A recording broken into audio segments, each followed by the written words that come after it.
క్షణార్థులందరికీ నేను మీ ఇచ్చేంత్రం ముచ్చట్ల లతక్కన వచ్చిన. ఇక ఇవాళ వార్తలు ఏమేమి ఉన్నాయో మొత్తం కూడా అరుచుకుందాం పారి.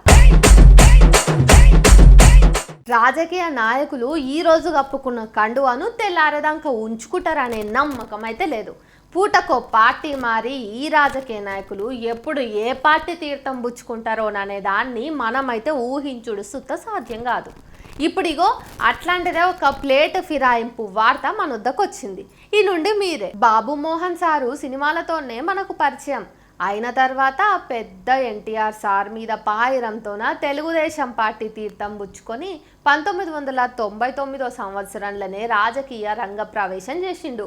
రాజకీయాలల్లా కాల్వెట్టుడుతోనే 1999 ఎన్నికలల్లా మెదక్ జిల్లా ఆందోళ్ అసెంబ్లీ సెగ్మెంట్లో గెలిచిండు. అటెన్క ఆయన చంద్రబాబు సార్ క్యాబినెట్ల సాంఘిక సంక్షేమ శాఖ మంత్రిగా సుతా పనిచేసిండు.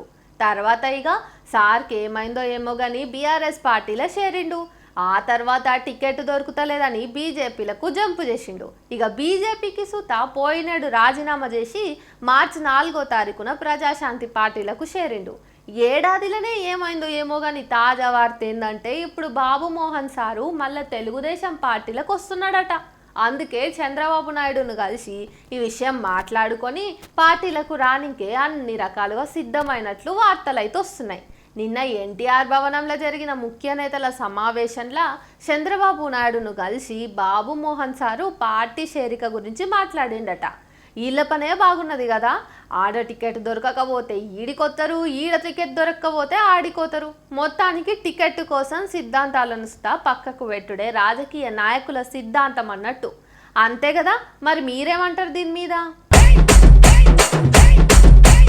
ఆడపిల్లకు అరిష్ట కాలం వచ్చిందో ఏమో కానీ గాజారం కింద వారేతూ ఇంట్లో సుఖం లేకపాయే, బయట సుఖం లేకపాయే. సరే సుఖం మాట ఎందుకు, కనీసం భద్రం లేదో ఆడపిల్లలకు. వార్తలు చదువుదామంటే చాలు సగం వార్తలు ఆడపిల్లలకు అత్యాచారం అనే ఉండబట్టే. ఈ పొద్దు రేపు పిల్లల్ని గందమంటే బుగులు బుగులు అవుతుంది. మొన్ననే కలకత్తా ఘోరం జరిగింది.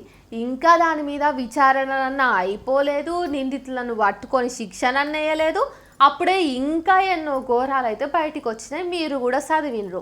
అన్నీ ఒక ఎత్తు అయితే ఇగో ఇప్పుడు నేను చెప్పేది మాత్రం ఇంకో రకం. ఒక ఆడపిల్ల ఎవళ్ళను నమ్మినా నమ్మలేకపోయినా కానీ భరోసా మీద బతికేదంటే ఆమె తల్లిదండ్రులను చూసుకునే కదా. అందులో ఇక మతిస్థిమితం లేని ఆడపిల్లకైతే తండ్రి ఒక సంరక్షకుడు అన్నట్టే. కడుపులో దాచుకొని కంటికి రెప్ప లెక్క కాపాడాల్సిన మతిస్థిమితం లేని బిడ్డను కడదేర్చ చూసిన ఆ కసాయి తండ్రి కథను మీకు చెప్దామంటే నాకు నోరొస్తలేదు. నాయన అని గొంతార విలుద్దామంటే కూడా ఈ పొద్దు రేపు భయమవుతుంది. అనంతపురం జిల్లా రాయదుర్గ నియోజకవర్గంకు చెందిన ఒక ఊర్లో ఈ దరిద్రం దాపురించింది. ఇప్పుడది బయటపడ్డది. మేనరికం పెళ్లి చేసుకున్న ఆ దంపతులకు పుట్టిన 3 పిల్లలలో కూడా వైకల్యంతోనే పుట్టినరట. ఇక సాలిసాలని కూలి పైసలతోన 3 వికలాంగులను పెంచుతూ ఆ తల్లికి భారమై చిన్న బిడ్డను దగ్గరలోనే ఎన్జిఓలు నడిపిస్తున్న వికలాంగుల పాఠశాలలా షరిక చేసింది. ఇక ఆమె మొగుడు పూర్తిగా మద్యానికి బానిసైండు. ఇంటిని పెండ్లం పిల్లలను పట్టించుకున్నాడు అనేది ఎప్పుడో మర్చిపోయిండు ఆయన. ఒంటికాలితోన ఇంటిని ఎలదీస్తున్న తల్లి నెల నెల వికలాంగుల పింఛను కోసం పిల్లను ఇంటికి తెచ్చేది. అట్లా చిన్న పిల్ల మీద కన్నేసిన ఆకసాయి తండ్రి పిల్లను సందు దొరికినప్పుడల్లా హింసించి అత్యాచారం చేసేటోడు. మొన్న ఆ తల్లి చూసి అడ్డుకుంటుంటే కూడా ఇనకుంట పిల్ల మీద పశువులు ఎక్కబడి కామం తీర్చుకున్నాడంట కసాయి తండ్రి. ఆ తల్లి బిడ్డను వేసుకొని దిశ పోలీస్ స్టేషన్లో కేసు పెట్టింది. పోషించలేనప్పుడు, పిల్లలను మంచిగా చూసుకోలేనప్పుడు సంసారం చేసేందుకు, పిల్లల్ని కనడెందుకు? ఇటువంటి తండ్రులు ఉన్నా ఒకటే, చచ్చిపోయినా ఒకటే అని నాకు అనిపిస్తుంది. అందరు కూడా ఇదే తిట్టిపోస్తున్నారు. మంత్రాలకు చింతకాయలు రాలుతాయా అని లతక్క అని మీరు నన్ను అడిగితే నేనేం చెప్పాలో కూడా నాకు తెలియదు. ఎందుకంటే నేనేం చెప్పలేకపోవచ్చు. కానీ అప్పుడప్పుడు మన 4 సడక్ల కాడ 3 బాటల నడుమ నిమ్మకాయలు, పసుపు కుంకుమలు, ఎంటికలు, గుడ్లు అవి ఇవి చూస్తాం. భద్రంగా వాటి నీడ సుత మనకు ముట్టు పడకుండా దూరంగానే పోతాం. ఇంత భయపడే మనము మూఢనమ్మకాలకే ఎప్పుడు అతీతం కాదు. అంతే కదా. ఇగో అంతరిక్షంలకు మనం ఉపగ్రహాలను పంపిస్తున్నాం కానీ నిమ్మకాయలు దాటి పోలేకపోతున్నాం. ఇంతకీ ఇప్పుడు ఈ చేతబడుల కథ ఏందని అనుకుంటున్నారు కదా మీరు. అనుకుంటారు ఇసొంటి మనకి ఇనబుద్ధి అవుతుంది బాగా.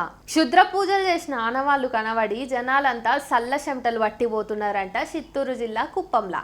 నిన్న ఆదివారం అయ్యేటాలకు ప్యాలెస్ రోడ్డులున్న ఆంధ్ర బ్యాంక్ ఎదురుగా ఎవరో గుర్తు తెల్వని మనుషులందరూ కలిసి కూసోని క్షుద్ర పూజలు చేసిరట నడి రోడ్డు మీద. ఇక ఆ పూజల జంతుబలిజుత చేసిర్రు అనడానికి చుట్టుముట్టు రక్తం బొట్లు కనబడ్డాయట. దాంతోన జనాలంతా అటు బోనికసుత భయపడుతున్నారట. ఇంత హైటెక్ యుగంలా ఈ చేతబడులేందని కొందరు బేఖాతరు చేసేటోళ్ళు ఉన్నారు. కానీ ఏదేమన్నా ఇట్లా చేసుడైతే మంచిది కాదు. జనాలను పిరికోలను చేసి రాక్షసానందం పొందుడు తప్ప వీటి వల్ల పెద్ద ఒరిగేదేం ఉండదు. ఇన్నారు కదా ఇయాల్టి చంద్రముచ్చట్లు. మళ్ళా రేపు వచ్చి ఇంగిని సుద్దులు చెప్తా. ఆదివారం దాకా ఎన్ఐన్ మీడియాలో ఉన్న వీడియోలన్నీ చూడుర్రి.